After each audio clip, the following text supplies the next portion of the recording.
Hello વિદ્યાર્થી મિત્રો, તો હવે આપણે જે સરવાળાના મેં 2 દાખલા આપ્યા હતા તમને જાતે કરવા માટે, તો એ દાખલા આપણે સોલ્વ કરીશું. બરાબર.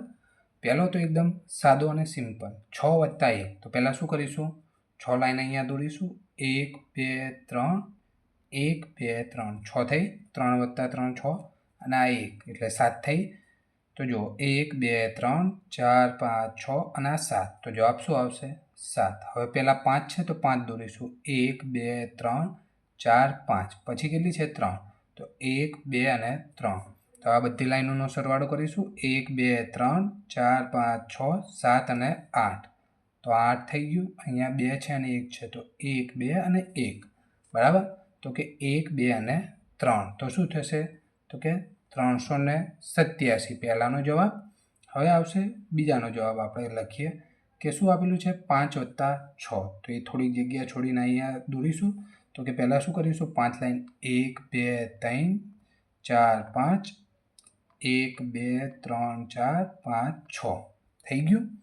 હવે જો 1 2 3 4 5 6 7 8 9 10 11. તો 11 અહીંયા લખીશું. 11માં જે એકમનો અંક 1 છે એ ક્યાં આવશે? અહીંયા આવશે. અને આ 1 ક્યાં જશે? દશકના સ્થાને જશે ઉપર. હવે જુઓ 6 + 4 + 1. તો શું કરીશું?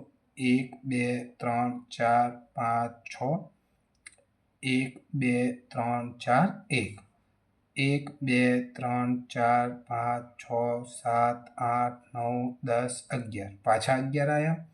તો આ જે એકમનું સ્થાન છે અહીંયા આવશે, અને આ પાછો અહીંયા જશે એક સાઈડમાં. બરાબર થયું.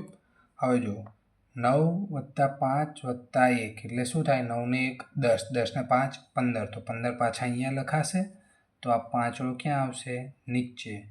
અને 1 ક્યાં આવશે? ઉપર. બરાબર. હવે જુઓ 9 ને 1 10, 10 ને 8 18. બરાબર. હવે કોઈ સંખ્યા છે પાછળ? નથી. તો 18 ક્યાં આવશે? ડાયરેક્ટ અહીંયા નીચે જ. બરાબર. વિદ્યાર્થી મિત્રો, સોલ્યુશન ગમ્યું તો નીચે કોમેન્ટમાં ઓકે અને સમજણ પડી હોય તો યસ લખી દેજો.